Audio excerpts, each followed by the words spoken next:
Boa tarde a todos. Que todos nós possamos ser muito bem-vindos a esta casa. Boa tarde aos companheiros que nos acompanham, né? Companheiro que acompanha, né? Mas o verdadeiro companheiro acompanha pela internet, pelo portal da casa, www.celd.org.br, pela Sala Espiritismo Net Brasil.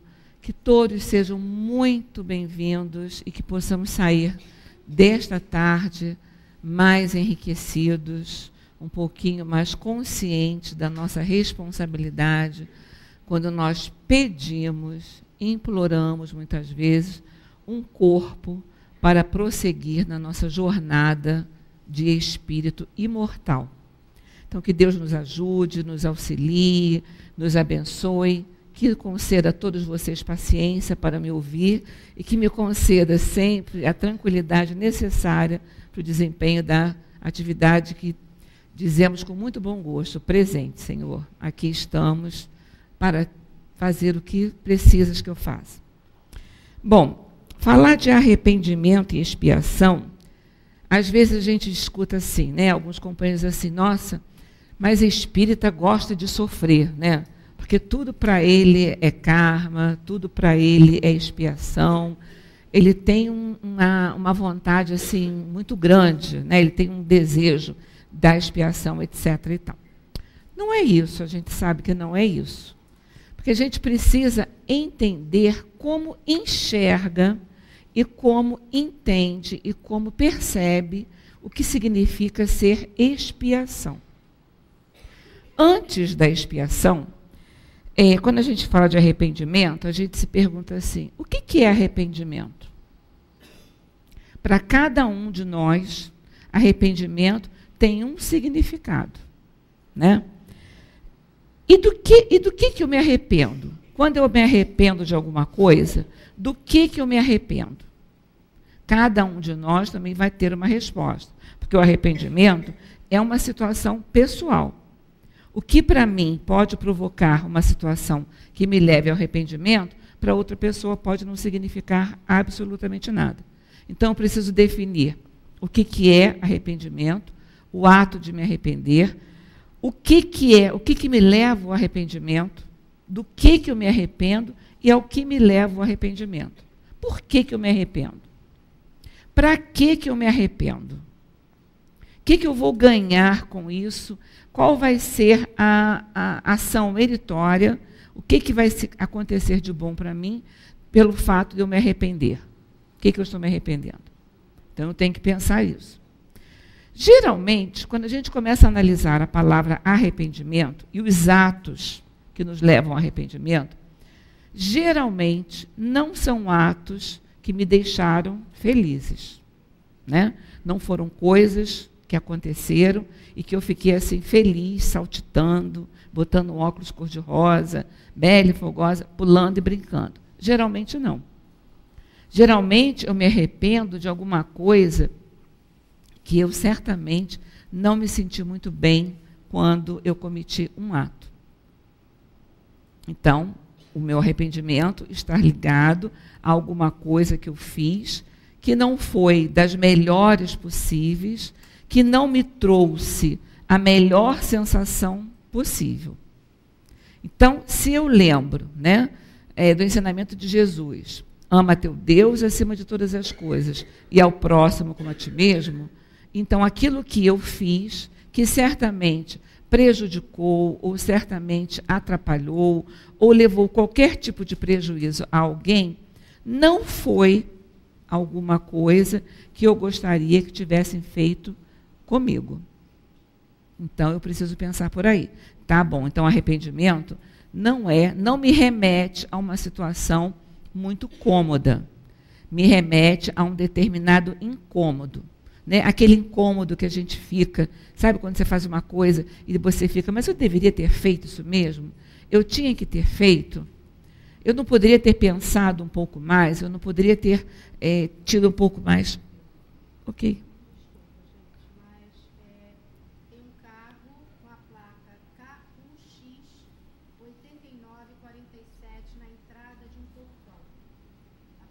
vai procurar aí a guarda municipal. Eu acho que não ouviu. KUX. É um carro, placa KUX 8947.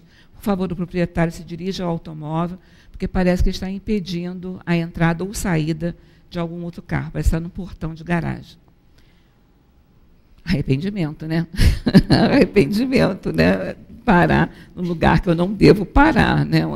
Onde o estacionamento não é permitido, né? Então o arrependimento, geralmente, ele vai bater na minha alma sobre alguma coisa que eu não me senti confortável. Eu não me senti confortável. Muitas vezes, eu posso até arranjar um desculpismo para esse arrependimento. E nós somos, assim, mestres em arranjar um desculpismo para aquilo que a gente precisa justificar para as nossas atitudes. Então, eu digo, mas eu fiz isso porque, olha, mas essa pessoa já me fez isso há um mês atrás, há 2 meses, há 3 meses. Lembra daquele dia que a gente estava saindo, lá em 1900 e alguma coisa, né, que estava acontecendo? Também fez. Sabe? Também fez. É lei, e até justifica. É lei de ação e reação. Né? Fez, agora eu vou e faço. Mas não é isso que eu aprendo. Não é isso que a doutrina espírita me ensina. Se eu não fiz alguma coisa que tem como consequência o bem para alguém, então eu preciso repensar aquilo que eu fiz. E por que eu não consigo esquecer aquilo que me fizeram?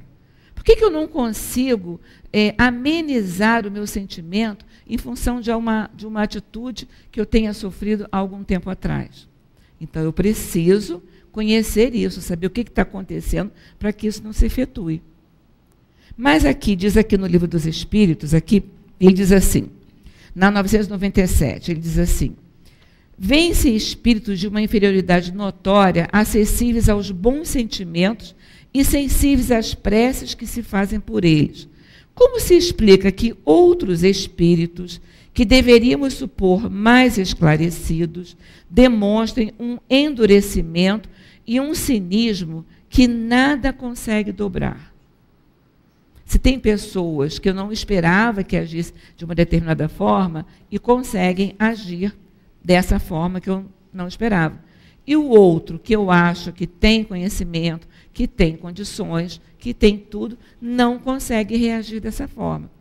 E os espíritos respondem assim, a prece só tem efeito em favor do espírito que se arrepende. Aquele que, impelido pelo orgulho, se revolta contra Deus e persiste nos seus desvarios, exagerando-os mais ainda, como fazem alguns espíritos infelizes, sobre esse a prece nada pode e nada poderá, até um dia em que o clarão do arrependimento dele se manifeste. E no comentário de Kardec tem um pedacinho que diz assim, não se pode perder de vista que o espírito, depois da morte do corpo, não se transforma subitamente. Eu não me transformo. O que eu sou hoje, enquanto encarnada, com as minhas qualidades e os meus defeitos, com as poucas qualidades e os muitos defeitos, vai continuar a existir. Eu não vou alterar a condição do meu espírito porque eu perco um corpo físico. E muitas vezes a gente utiliza a morte como, vou utilizar um termo que não é um termo espírita, mas como a santificação de uma pessoa, né? Nossa, fulano era tão bom, perturbava todo mundo, mas morreu, é tão bom, fulano é tão bonzinho, né? Me perturbava, perguntava 1000 coisas para mim, mas ele agora morreu, agora ele virou bom. E ninguém muda de uma hora para outra. Eu só mudo a partir do momento em que eu quero mergulhar na minha personalidade e descobrir todos os mecanismos dentro dela que me levam a agir da maneira que eu sou. Se eu não mergulhar na minha personalidade, se eu não me olhar com honestidade, se eu não me olhar com transparência, eu não vou descobrir aquilo que não está funcionando direito. Não está funcionando direito. Então, eu preciso me conhecer. E eu não vou mudar. Então, se eu tiver que mudar, eu tenho que começar a mudar agora. Eu tenho que começar a mudar hoje, analisar o meu comportamento, analisar o meu temperamento, analisar a minha maneira de funcionar diante do mundo e ver o que está bom e o que não está bom. Me arrepender daquilo que realmente eu não fiz, que eu deixei de fazer, me arrepender daquilo que eu fiz e não fiz da melhor maneira possível, eu fiz de qualquer jeito, né? Procurar entender se realmente aquilo que eu me arrependi de fazer foi sincero, ou se foi um mero ato de superfície, se eu me arrependi sinceramente, se eu fui lá dentro, pesquisei, olhei, se eu fiquei chateada, eu fiquei meio assim endurecida, mas olha, eu estou precisando mudar, eu quero ver se eu consigo mudar. Então, eu não vou me modificar, eu não vou agir de uma forma na minha vida de encarnado e depois de desencarnado eu vou direto para o nosso lar, vou lá para o nosso lar e vou ficar da melhor maneira possível. Não, eu vou ter que dar conta daquilo que eu fiz. Eu tenho que dar conta daquilo que eu fiz. E aí, na pergunta seguinte, Kardec pergunta assim, a expiação se efetua no estado corporal ou no estado espiritual? E a resposta tem, a expiação se efetua durante a existência corporal, através das provas às quais o espírito se acha submetido, e na vida espiritual, através dos sofrimentos morais inerentes ao estado de inferioridade do espírito. E quando eu passo pelas dificuldades da minha vida, porque se eu preciso me ressarcir com a lei de Deus, se eu preciso me ressarcir diante da lei divina, eu preciso comprovar que determinadas dificuldades para mim já não são tão consistentes. Eu já consigo ultrapassar por elas. E como é que eu vou conseguir ultrapassar? Como é que eu vou conseguir entender que aquela dificuldade não existe mais para mim? A partir do momento em que eu sou colocada em uma situação e que eu vou poder experimentar e vou poder dar a resposta adequada. Prova dentro de escola não funciona assim? Não é assim? Por que eu faço prova? Por que um aluno faz prova? Porque ele precisa demonstrar um conhecimento que ele adquiriu durante um determinado tempo, sobre um determinado assunto. Então, ele recebeu a instrução para aquele assunto, ele recebeu um tempo para ele poder estudar aquele assunto e depois ele vai ser testado para saber se ele realmente conseguiu compreender ou se ele vai ter que estudar mais um pouquinho a respeito de alguma coisa. E a Terra, o planeta Terra, não é diferente de uma escola. Essa é a escola do espírito para ele poder entender o que acontece com ele e poder dar conta dos débitos que ele tem que dar conta. O simples fato, e Kardec fala aqui mais à frente, de eu me arrepender, não significa que eu estou quites com tudo. O que eu fiz, eu vou ter que dar conta daquilo. Como diz um companheiro nosso aqui da casa, eu achei muito interessante a colocação dele, ele diz assim, eu não sou um espírito imperfeito, eu sou um espírito inacabado. Eu ainda não me completei. Né? Então, eu preciso me completar. Agora, eu preciso me completar dando conta daquilo que eu fiz, que não foi da maneira mais correta possível.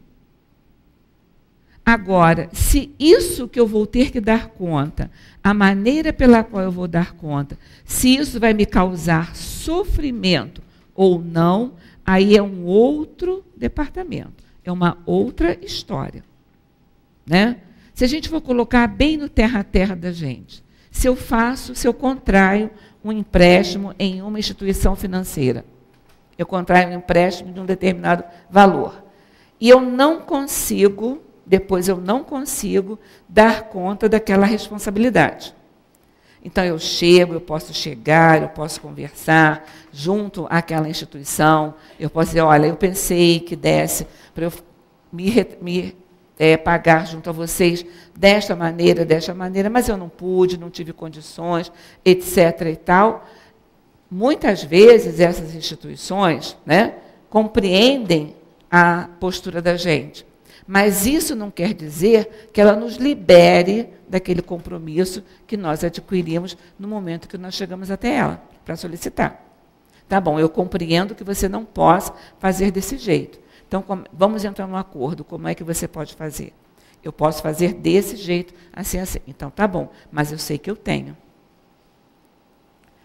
Como é que a gente pode achar que Deus agiria com a gente de uma forma diferente?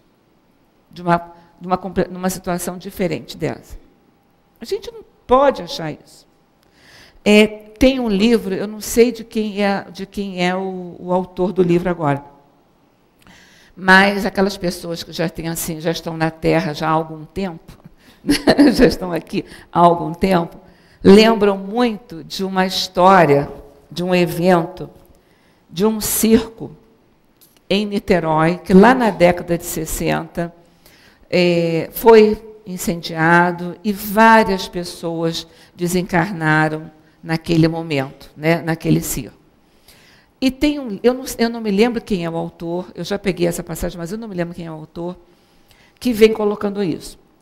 Na Roma Antiga, lá na Antiguidade, qual era a ideia do momento, dentro da história da humanidade naquele momento? Era a aquisição de novas terras, para poder aumentar todas as terras que estavam sob o Império Romano.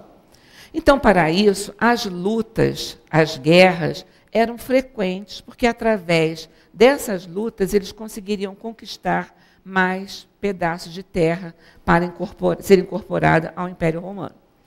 E numa dessas batalhas, uma pessoa do Império Romano, que tinha um cargo de destaque dentro do Império, ele conseguiu vencer, conseguiu grandes aquisições, e ele ia visitar uma cidade, ou ele ia voltar para a cidade dele. E então começaram a programar de que maneira ele poderia ser recebido, já que ele merecia todas as glórias possíveis em função do feito que ele havia realizado. Então começam a pensar, as pessoas responsáveis pelaquela recepção começam a pensar o que seria, nós poderíamos fazer isso, poderíamos fazer assim, poderia fazer de um jeito ou de outro jeito, até que alguém, num determinado momento, dá a seguinte sugestão: nós poderíamos prender os cristãos e os judeus numa arena, né, em que eles pudessem ser depois eliminados através dos leões. Soltaríamos os leões em cima desses prisioneiros. E esse seria o ponto máximo da festa, o ponto alto da festa. E assim foi feito. Eles saíram prendendo as pessoas, reuniram as pessoas naquele local, naquela arena, fecharam as possíveis saídas com farpas, com ferros, embeberam toda aquela região com uma determinada resina e, num momento alto lá da festa, soltaram as feras e atearam fogo àquele grupo que estava ali.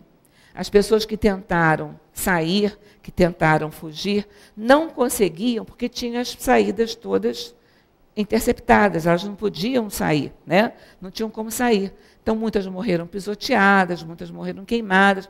Foi o que aconteceu na época.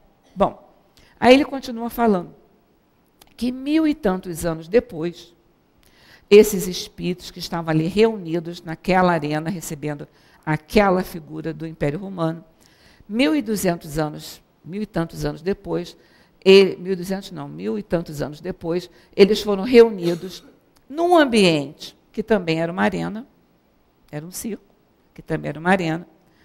Todos eles foram reunidos ao acaso, entre aspas, naquele local, né? E esse incêndio aconteceu. Então, eles puderam, naquele momento, se ressarcir diante de uma dívida contraída há milhares de anos atrás, há 1000 e tantos anos atrás, em função do comportamento e da atitude de algumas pessoas. Pode haver arrependimento nesse caso? Claro que sim. Eles podem ter modificado as suas estruturas psíquicas e o seu comportamento? Claro que sim.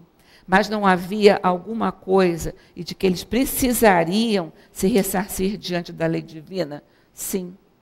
Foi de imediato, como muitas vezes nós achamos que aconteceu nessa encarnação, na próxima encarnação, eu vou ter que dar conta daquilo que eu cometi de uma forma não muito correta, ou fora das leis divinas?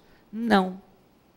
Por quê? Porque a misericórdia divina espera que o Espírito tenha condições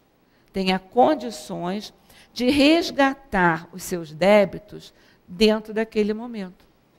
Enquanto você não tem as condições para o resgate do débito que lhe é devido, você não vai resgatar naquele determinado momento. Você vai esperar, a providência divina espera o fortalecimento, o entendimento, para que você possa resgatar uma determinada situação na sua vida. Jesus não disse para a gente, não há fardo mais pesado do que o seu ombro pode carregar? Não há fardo mais pesado do que aquele que a gente pode suportar. Então, as dificuldades que a gente possa atravessar ao longo dessa existência não são dificuldades que estão fora da nossa capacidade, que não estão fora das condições que nós já temos de enfrentar essas dificuldades e dar conta delas. Mas muitas vezes eu sofro. Por quê? Porque eu não compreendo, porque eu não aceito, ou porque eu acho que o outro tem que fazer por mim. E reclamo, né? Não é possível, Deus virou as costas para mim. Meu mentor espiritual estava de férias quando determinadas situações foram assumidas por mim lá no plano espiritual antes de chegar aqui, antes de reencarnar. Não, meu mentor não estava do meu lado, ele estava de férias. Ou será que ele não viu que eu não daria conta desta situação que eu disse que eu daria conta? Lá no livro O Problema do Ser e do Destino, que a gente estuda pela internet, no capítulo que nós estamos agora, que me foge a memória agora, numa aula dessas, Leon Denis vem falando para a gente da reencarnação, que o Espírito chega e escolhe todas as suas provas que ele julga que ele vai poder dar conta daquilo. Mas antes de efetivamente serem assumidas esses débitos, isso vai ser estudado, isso vai ser analisado, isso vai ser levado em consideração uma série de situações para chegar a dizer, olha, agora você tem condições de fazer. Então você vai e você faz. Isso você não tem condições de fazer. Então isso aqui a gente pode deixar estou falando com as minhas palavras, tá bom? Isso não dá para você dar conta dessa responsabilidade agora. Então, vamos aguardar uma próxima oportunidade, quando você certamente vai estar mais fortalecido e vai ter um nível de compreensão melhor. Então, você não vai poder dar conta disso agora. Vamos deixar para uma outra oportunidade. Então, por isso, aquilo que a gente passa, aquilo que a gente tem, o lugar onde eu nasci, a família que eu escolhi, a profissão que eu escolhi, as coisas que eu escolhi, elas estão todas de acordo com as minhas possibilidades. Nada está fora da minha possibilidade. Nada está fora do meu alcance, nada está fora daquilo que eu não possa dar conta. Mas eu quero que o outro dê conta por mim. Eu quero que o outro se modifique e que eu não me modifique. De preferência que o outro se modifique e não eu. E eu justifico o ato de eu não me modificar porque o outro não se modificou. Eu justifico. E eu lembrei de uma historinha que eu recebi pela internet, através de um e-mail, a historinha de uma família de tartarugas. Que essa família resolve, num determinado momento lá, fazer um piquenique. Então vão todas as tartarugas. E ela, dando as devidas diferenças do tempo da tartaruga para o nosso tempo, elas levam 7 anos para chegar até o local onde irá se realizar o piquenique. Né? Chega lá. Levam 6 meses para poder arrumar a mesa do piquenique. Botar toalha, botar cesto, botar as coisas todas lá. E num determinado momento, alguém diz assim, ué, está faltando sal. Você não trouxe o sal? Uma tartaruga pergunta. Não, pensei que você trouxesse. É diferente da gente, às vezes, quando viaja, ou quando você vai para algum lugar, estacionamento, você vai parar o carro, onde é que está o carro parado? Ué, você não guardou o lugar que o carro está estacionado? Não, você não marcou? Não marquei. Ninguém marca. Eu não marco porque eu acho que o outro vai poder saber onde está o carro. O outro também não guarda o lugar onde o carro foi parado, porque acha que eu tenho que guardar o lugar do carro. E todo mundo acha que é o outro e ninguém faz nada, né? Depois fica perdido procurando carro em estacionamento. E aí, chegaram lá as tartarugas e falaram, ué, mas estava faltando sal, você não trouxe o sal? Não, pensei se tivesse trazido o sal. Tá. Então o sal ficou em casa. Então tá bom. Então pegaram a tartaruga mais jovem, nessa hora sempre sobra para o caçula, né? Então vai você em casa e vai pegar o sal. Mas eu vou ter que voltar? Vai você, que você vai mais rápido, você vai pegar o sal. Ela, tá bom, eu vou pegar o sal. Mas vocês vão prometer para mim que ninguém vai tocar nos alimentos até que eu volte com o sal. E assim foi. Então tá bom. Aí passou um ano, nada da tartaruga voltar com sal. O tempo da tartaruga, a gente colocando para a gente, né? 2 anos, 3 anos, 4 anos, nada da tartaruga voltar, da tartaruguinha voltar com sal. 10 anos, nada da tartaruguinha voltar com sal. Aí a mais velha fez assim, olha só, não dá para esperar ela chegar, não. Tá? Eu estou com fome e não vai dar para esperar ela chegar com esse sal, não. Eu vou comer. Aí ela vai comer.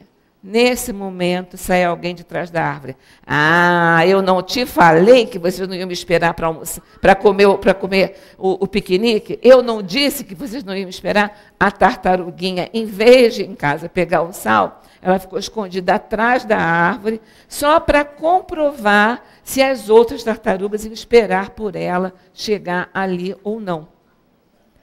Eu sabia que vocês não iam me esperar chegar com sal. Eu tinha certeza que vocês iam comer antes de eu chegar. Então, eu não faço a minha parte, eu não mudo o que eu preciso mudar em mim, porque eu tenho certeza de que os outros não vão mudar. E se os outros não vão mudar, por que eu tenho que mudar? É uma linha de raciocínio da gente, muitas vezes, não é? Né? Eu vou mudar para quê, se fulano não muda? Para que eu vou alterar a minha maneira de pensar se todo mundo vai pensar do mesmo jeito? Para que eu vou ter trabalho? Por quê? Então eu me acomodo. Então a questão do arrependimento, ou ele vai me levar, né, à acomodação, vou ficar lá quietinha, não, ninguém faz. Uma andorinha só não faz verão, ninguém faz, por que eu vou fazer? Ah, eu acho que deveriam tomar a tal atitude. Mas ninguém toma, por que eu vou tomar essa atitude? Então eu me acomodo. Eu fico na minha zona de conforto. Porque se eu for fazer alguma coisa, eu vou ter que sair da minha zona de conforto. Então eu prefiro ficar na minha zona de conforto, quietinha, esperando que os outros façam, para que depois eu possa chegar e fazer também, do que eu me lançar a fazer alguma coisa. Então eu me acomodo. E reclamo porque os outros não fazem. E o fato de não mudar acaba me levando ao sofrimento. Ou então, eu vou arregaçar as minhas mangas, vou me lançar ao trabalho e vou ver o que eu preciso fazer para que realmente eu possa efetivamente mudar. Para que eu possa efetivamente saber o que eu devo fazer ou não. Então, eu preciso olhar para esse arrependimento de uma maneira positiva. Não é simplesmente eu me arrepender e continuar a fazer a mesma coisa. Porque senão nós vamos ficar eternamente no eu peço perdão, eu peço desculpas, eu me confesso e volto a fazer a mesma coisa. Eu tenho um amigo que há muitos anos eu não vejo, ele é de Salvador, há muitos anos que eu não vejo, que toda sexta-feira ele ia para a Igreja do Bonfim. Ele se vestia todo de branco, ia para a Igreja do Bonfim. Ele dizia que ia para a Igreja do Bonfim pedir perdão pelos pecados que ele tinha cometido durante a semana. Então, ele ia para lá. Quando ele saía da igreja, ele saía fazendo as mesmas coisas erradas da semana anterior. Uma vez eu perguntei para ele, mas olha só, você disse que você vinha para cá pedir desculpas, pedir perdão, e você sai fazendo a mesma coisa? Ele, Vânia, essa semana agora é diferente, a semana passada já passou. Agora a semana que vai começar é outra. Sexta-feira eu estou aqui de novo.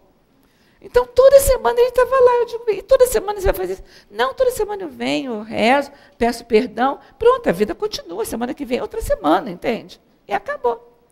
Então, ou a gente vai entrar nessa postura, eu me arrependo, mas não me arrependo com de uma maneira intensa, eu realmente não olho para aquilo que eu fiz com o objetivo de mudar, ou eu vou ficar eternamente, né, dizendo que eu não gosto, que não é bem assim, que eu não fiz porque fulano não deixou, porque Beltrano não quis, etc. e tal, e eu continuo fazendo a mesma coisa. A mesma coisa. Ou eu fico lá quietinha na minha zona de conforto, ou eu vou fazer algum trabalho para eu poder modificar isso aí. Ou então eu espero desencarnar, e quando desencarno eu viro santo, então pronto, tudo acabou, acabou tudo, aquela encarnação acabou, eu zerei tudo, e eu não zero tudo. Eu não zero. Eu vou conferir depois toda a minha programação reencarnatória. E vou olhar lá, olha, você se comprometeu a fazer isso, isso, isso, isso, isso. O que você fez? Se eu fiz 5%, eu estou feliz da minha vida. Se eu estou conseguindo fazer 5% a 10%, eu estou feliz da minha vida. E aí depois eu reclamo que as coisas não dão certo. Aí eu reclamo que a coisa está errada. Ah, está pesado demais, isso pesa demais, isso é muito triste. Né? Aí Deus é injusto, Deus não faz a coisa como deveria fazer, né? Porque logo né? Eu estou no centro segunda, terça, quarta, quinta, sexta, sábado e domingo também. Né? Eu participo do trabalho tal, do trabalho tal, do trabalho tal, eu faço isso, eu faço aquilo outro, e as coisas não acontecem da maneira como tem que acontecer. Ou então a gente reclama assim, poderia pelo menos ser em dose homeopática. Né? Poderia vir, mas poderia ser em dose homeopática. Mas será que já não é em dose homeopática? Será que eu já não estou recebendo isso em dose homeopática? E aí, para mim, com essa visão, a expiação se torna um castigo. Eu vejo a expiação como um castigo. Porque foi assim que a gente veio aprendendo, que a humanidade veio aprendendo, quando nós passamos por todas as outras linhas religiosas, né, que vem lá da cultura hebraica, lá da lei mosaica. A expiação era o castigo de você ter feito alguma coisa que não deveria ter feito, então você sofre. A expiação é ligada a sofrimento. Mas a doutrina espírita vem mostrar para a gente justamente o contrário. A expiação não é o sofrimento, a expiação é a oportunidade que eu tenho, a oportunidade que a vida me oferece, de eu me retratar diante daquilo que eu não fiz da maneira melhor possível. Mas eu vejo a expiação como sofrimento. Né? Eu passar pela prova é inevitável, eu vou ter que passar. Agora, o sofrimento de eu passar por essa situação é opcional. Eu vou sofrer ou não sofrer, dependendo do conhecimento que eu tenho. Dependendo da visão que eu tenho. Se eu tenho a visão de espírito imortal, se eu tenho a visão de que a vida continua e de que hoje eu estou preparando as minhas encarnações futuras, que tudo que eu estou passando agora, as dificuldades que eu posso estar passando agora, são dificuldades do momento, são situações do momento que eu estou vivenciando, e que amanhã ou depois isso pode não existir mais. Eu começo a olhar a minha dificuldade de uma outra forma. O sofrimento deixa de ser dor. Deixa de ser sofrimento. Melhor dizendo, a dor, é o contrário, a dor deixa de ser sofrimento. Eu passo pela dor sem o sofrimento. Eu passo pela dor com resignação, que é diferente de acomodação. Eu ser resignada diante de uma situação não significa que eu seja acomodada diante de uma situação. Resignar-se é compreender. Eu preciso compreender para eu precisar aceitar também. Eu só aceito aquilo que eu compreendo. Se eu não compreendo, fica tudo mais difícil para a gente. Né? Fica tudo complicado para a gente. E Kardec coloca isso aqui para a gente na pergunta 1000. Ele diz assim: podemos, desde esta vida, resgatar as nossas faltas? Desde essa vida agora, nós podemos resgatar as nossas faltas? Ele responde, sim, reparando-as, mas não creais resgatá-las através de algumas privações pueris ou fazendo doações depois da vossa morte, quando não tereis mais necessidade de nada. Ou então eu me prendo às coisas materiais. Às vezes a gente não se prende às coisas materiais. Não é se prender no sentido de eu deter aquilo comigo. Mas eu utilizo alguma coisa material que eu oferte para alguém como uma conta de depósito. É a minha poupança. Eu vou botando lá e vou colocando a minha poupança, né? E às vezes as pessoas falam assim, nossa, mas eu ajudo a tanta gente. Eu ajudo a tanta gente. Não tem uma vez que lá no centro façam campanha da Bolsa para Malé, que eu não vá lá, pegue 2, 3, 4, 5 bolsas. Eu ajudo a tanta gente. Porque nós fazemos essas barganhas. Nós fazemos essas trocas. Eu faço. Então eu não tenho de volta. Se eu faço esperando a volta, eu estou agindo com interesse. Eu estou agindo com interesse. Eu vou fazer para que depois... Mas ninguém vai deixar de fazer por isso não, hein? Vou fazer para que depois eu receba em troca. Tá? Não, eu preciso aprender a fazer por amor. Eu preciso aprender a fazer porque eu gosto, porque me dá prazer, porque eu me sinto bem. Por amor, eu preciso doar lá a roupa, eu preciso doar o material da escola, porque eu entendo que tem pessoas que têm uma condição mais difícil do que a minha. Então, se eu tenho essa possibilidade de ajudar, por que eu não vou ajudar? Não estamos dizendo com isso que se abra mão das coisas que são satisfatórias a você. Mas se você tem a possibilidade de ajudar alguém, por que não ajudar? Então, eu preciso, na realidade, botar amor nas minhas atividades. E não fazer porque eu quero fazer. Sabe? Não fazer, não aturar. Não só aturar, mas amar. Uma vez eu escutei numa palestra que eu estava fazendo no comentário do Evangelho, não foi aqui não, foi numa outra casa, afiliada à casa de Leon Denis, uma companheira falou e eu fiquei pensando assim, digo, meu Deus do céu, eu preciso mudar o meu pensamento, né? Porque ela contou a história de um casal que tinham desencarnado, os dois. Então, o homem do casal estava fazendo o seu planejamento reencarnatório. Aí, lá no planejamento reencarnatório, ele recebe a notícia que ele vai reencarnar com a mesma mulher, vai casar com a mesma mulher. E ele vai dizer assim, meu Deus do céu, mas não é possível. Eu vou ter que voltar com ela, casar com ela? Nossa, mas eu levei esse casamento até o fim. Eu aturei tudo. Eu aguentei tudo, eu aturei tudo dessa pessoa. Tudo. E agora eu vou ter que voltar com ela outra vez? Aí o mentor falou para ele, vai. Porque você aturou, você não amou. E ninguém gosta de ser aturado. A gente quer ser amado e não aturado, né? Aí eu comecei a pensar assim, meu Deus do céu, deixa eu começar a amar para não ter que voltar. Olha o meu pensamento, para não ter que voltar de novo com a pessoa, né? Deixa eu voltar, deixa eu começar a amar para não ter que voltar de novo com a pessoa, né? Mas é isso que a gente precisa aprender. A gente precisa aprender a amar. É difícil? Não é fácil. Não é fácil a gente amar. Amar não é fácil. Dizer que ama é uma coisa. Agora, você desenvolver o sentimento dentro de você que independe da pessoa a quem você vai direcionar, independe da pessoa a quem você vai direcionar, você amar é diferente. É diferente.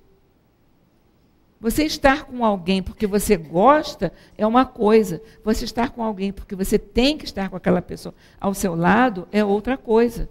E o amor não é só o amor direcionado, né, ao relacionamento homem-mulher, não só aos casados, mas o amor universal. Eu preciso aprender a amar a todos como Jesus nos ama, como Jesus nos amou. Eu preciso aprender a desenvolver esse amor para com todos.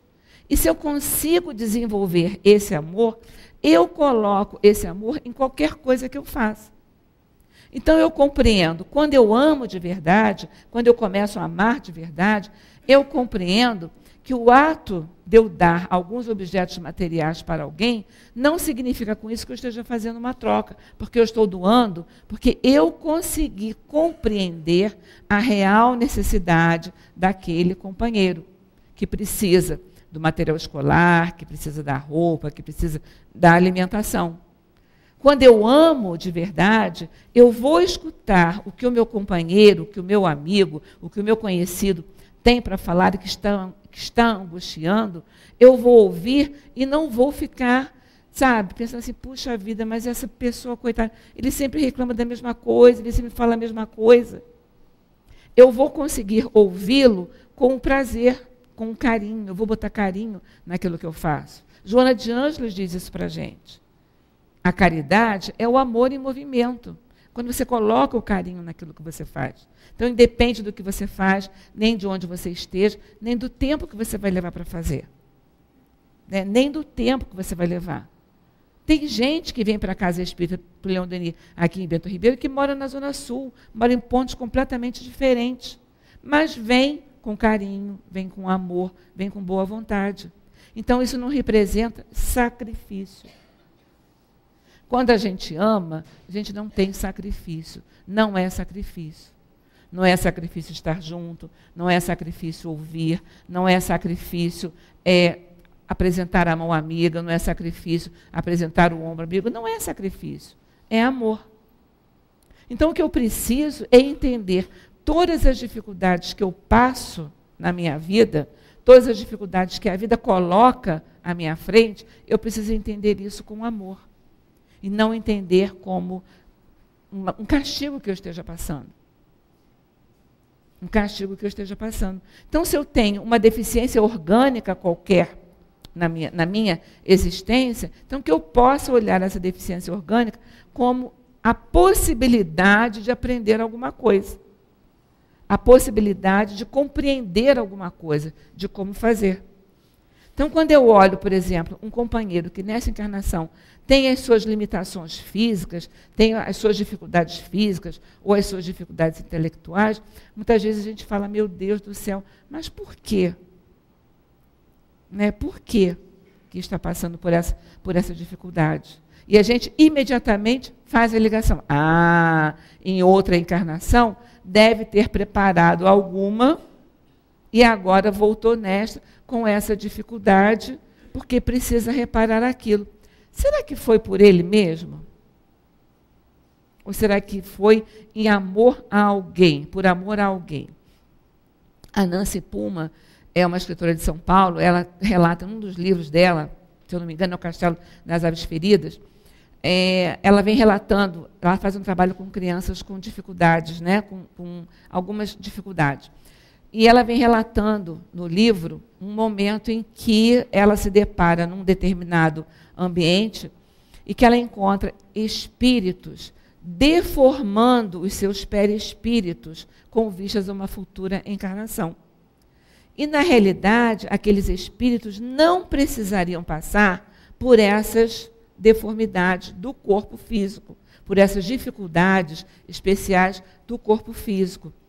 E ela pergunta por que eles estavam fazendo aquilo, se eles não precisavam disso. E eles dizem que eles estavam fazendo aquilo não por eles que eles não precisavam, mas as pessoas com as quais eles iriam conviver estavam necessitando daquele aprendizado. Então, não era ele que estava passando, não era ele que precisaria passar pela dificuldade daquela existência, mas as pessoas que estavam em torno dele precisariam aprender a conviver com uma pessoa que tivesse as suas dificuldades. O que é isso? Não é amor? Não é amor? Quando você abre mão daquilo que você não precisa, você abre mão daquilo que você não tem necessidade, né? Você não tem necessidade de passar por uma situação, e você vai fazer isso em função do amor que você tem pelas pessoas que estão à sua volta. O amor de mãe não é mais ou menos assim? Né? Você não abre mão das coisas que você faz em função dos teus filhos? O amor dos pais não é assim? Abre mão em função daquilo que você quer. Você se sacrifica em função dos teus filhos. Então, por que Deus, que é esse Pai de infinita bondade, de infinita misericórdia, por que Ele não agiria dessa forma com a gente? E nós, enquanto pais, enquanto educadores, nós não tomamos determinadas posturas em relação aos filhos, aos sobrinhos, aos netos, aos alunos, que levem ao conhecimento de como agir, em função do bem do próprio educando. Nós não fazemos isso. Então, por que Deus agiria de uma forma diferente para conosco? De que forma? Porque Ele faria de uma forma diferente para conosco. Então, a expiação não é o castigo. A doutrina espírita traz para a gente esse conhecimento, esse conceito, que a expiação não é o castigo. A expiação é uma nova maneira de aprender. Eu preciso aprender. E eu preciso aprender naquilo que eu tenho dificuldade. Então, eu não vou aprender naquilo que eu não tenho dificuldade. Aquilo que eu não tenho dificuldade já é conquista do meu espírito. Está lá para mim. Está lá salvaguardado, está lá direitinho, arrumadinho, direitinho. Aquilo que eu não ainda compreendi é que eu preciso passar pela experiência. Então, a expiação não é o castigo. Eu não sofro o castigo da expiação. Eu estou aprendendo, eu estou tendo a oportunidade divina de aprender. Porque nem tudo que parece mal, na realidade, é o mal. Eu julgo como mal, porque eu tenho a minha visão do momento. Eu não tenho a visão anterior ao momento de agora e não tenho a visão posterior a esse momento. Então, como eu não compreendo o antes e eu não sei do depois, e a minha condição de conhecimento é limitada, então eu acho que é o mal que eu estou passando agora. Mas é a oportunidade de aprender aquilo que eu não aprendi direito, então eu preciso aprender. Eu preciso aprender a ser disciplinada, eu preciso aprender a ser fraterna, eu preciso aprender a ser solidária. Então, eu vou me encontrar em situações nas quais eu possa vivenciar e experimentar isso. Então, eu vou aprender. O Divaldo, 10 minutos que falta, né? O Divaldo Franco, nesse livrinho chamado Jesus e Atualidade, que é da Joana de Ângeles, tem uma lição que é chamada Jesus e os Desafios. E ele diz assim para a gente, em alguns trechos, que eu vou ler para vocês, alguns trechos. Ele diz assim: o processo da evolução constitui para o espírito um grande desafio. Acostumado às vibrações mais fortes no campo dos sentidos físicos, somente quando a dor o visita é que ele começa a expirar por impressões mais elevadas, nas quais encontre lenitivo, anelando por conquistas mais importantes. No começo, são as dores com intervalos de bem-estar que assinalam, até conseguir a tranquilidade com breves presenças do sofrimento, culminando com a plenitude sem aflição. De degrau em degrau, ascende, caindo para levantar-se, atraído pelo sublime tropismo do amor. Tudo na vida são desafios à resistência. A lei de entropia degrada a energia que tende à consumição para manter o equilíbrio térmico de todas as coisas. O envelhecimento e a morte são fenômenos inevitáveis no cosmos biológico e no universo. Os batimentos cardíacos são desafios à resistência do músculo que os experimenta. Os movimentos peristálticos são teste constante para as fibras que os sofrem. A circulação do sangue é quesito essencial para a irrigação das células. A respiração constitui fator básico sem o qual a vida perece. Tudo isso e muito mais na área dos automatismos fisiológicos a interferir nos de natureza psicológica. É natural que o mesmo suceda no campo moral do ser, que nunca retrocede e não deve estacionar sob pretexto algum. No progresso, a evolução é inevitável, a felicidade é o ponto final. Então, a nossa evolução é inevitável. Nós somos regidos pela lei do progresso. Então, caminhar, nós vamos caminhar. Aprender a lidar com a dificuldade, nós vamos aprendendo a lidar com a dificuldade. Talvez o nosso comportamento de hoje nos leve a alguma surpresa se nós o analisássemos há 10, 15 anos atrás. Se há 10, 15, 20 anos atrás, 30 anos atrás, alguém dissesse assim para mim: Vânia, daqui a 30 anos você vai estar num sábado de sol, às 3 horas da tarde, no Leon Denis fazendo palestra. Eu dizia, mas não vou mesmo. Não vou estar lá não essa hora. Porque o meu entendimento naquela época era um entendimento. Eu olhava a vida e as consequências da vida de uma forma. Hoje, o meu entendimento a respeito da vida é outro. Eu olho as situações de vida de uma outra forma. Né?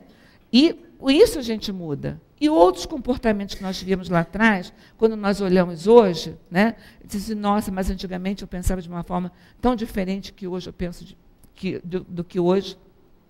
Porque nós somos regidos por essa lei, por esse progresso. Então, caminhar, nós vamos caminhar. Chegar até lá, nós vamos chegar. Chegar à conquista da felicidade, que é o objetivo de todos nós, certamente nós chegaremos lá. Agora, nós precisamos trabalhar para isso. E terminando, ele diz assim, não cabe ao homem retroceder na luta, senão para reabastecer-se de forças e prosseguir nos embates. O crescimento de qualquer ideal é resultado dos estágios inferiores, vencido das etapas superadas, dos desafios enfrentados. A sequoia culmina a altura e o volume máximo, célula a célula. O universo se renova e prossegue, molécula a molécula. Facilidade é perda de estímulo com prejuízo para a ação. Facilidade é perda de estímulo com prejuízo para a ação. Enfrenta os desafios da tua vida serenamente. Não aguardes comodidades que não mereces. Realiza a tua marcha indômito, perseverando os teus valores íntimos e aumentando-os na ação diária. Quem teme a escuridão, perde-se na noite. Sê tu aquele que acende a lâmpada e clareia as sombras. Desafiado, Jesus venceu. Segue-o e nunca te detenhas ante os desafios para o teu crescimento espiritual. Então, que nós possamos encarar todas as nossas dificuldades, que são chamadas de expiações, não de uma forma sofredora, de uma forma triste, mas pensando sempre, eu estou tendo a oportunidade de aprender. O que Deus quer de mim neste momento? O que Deus deseja de mim neste momento da dificuldade? E que eu possa olhar essa dificuldade de frente, com toda a força que a minha alma tem, com a confiança que Deus deposita em mim, com a confiança de que eu não estou sozinha nesse mundo. Eu sou amparada, eu não sou uma ovelha perdida, eu estou amparada. Eu tenho uma doutrina que me consola, eu tenho uma doutrina que me esclarece, eu tenho amigos que me ouvem, eu tenho companheiros que estão ao meu lado dizendo, segue em frente, vai em frente, vale a pena a gente prosseguir. Então, que a gente possa olhar essas nossas dores, não com o olhar do medo, né? Mas com o olhar do desafio. Não, eu sou capaz, eu sou o filho de Deus, eu sou capaz de prosseguir nos meus desafios e ultrapassar as dificuldades que eu tenho no momento. Que Deus nos ajude, nos ampare, nos console e nos fortaleça sempre a prosseguir a caminhada, porque tudo é transitório, como Emmanuel disse para Chico, isso também passa e há de passar. Muita paz aos nossos corações.